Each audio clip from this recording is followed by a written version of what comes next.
What up, rockers? Let's ride. Quick errand run lang tayo ngayon.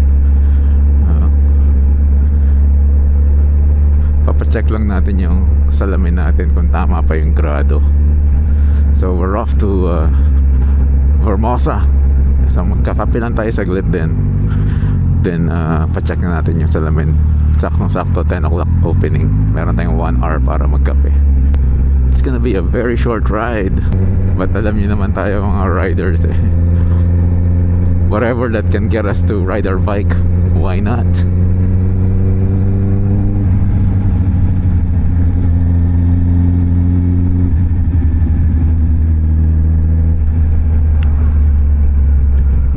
Yung coffee bean na yan,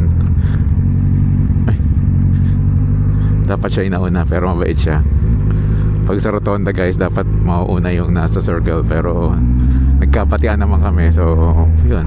Pero dapat siya yung una doon. One of those things na nagkakaintindihan yung mga motorists. Ganun din naman pag naka 4 wheels ka, minsan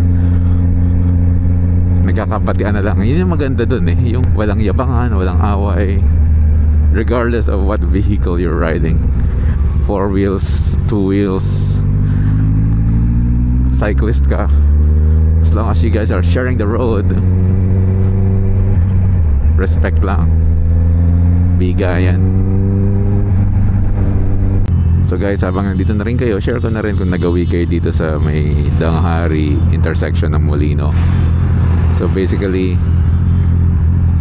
itong strict sila dito eh. If you're on this lane, talagang kailangan you should turn right, otherwise talagang uhulihin ka nila. They're very strict. Minsan nagbi-video pa sila dito. Bibidyoan talaga nila yung mga yan, this car should turn right.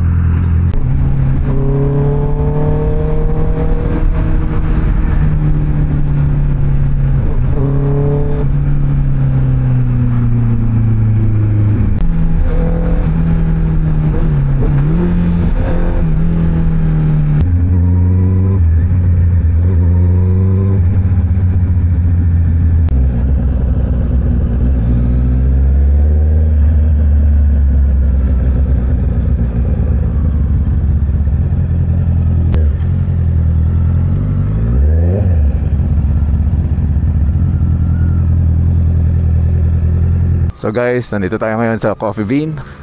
Tara, kape tayo.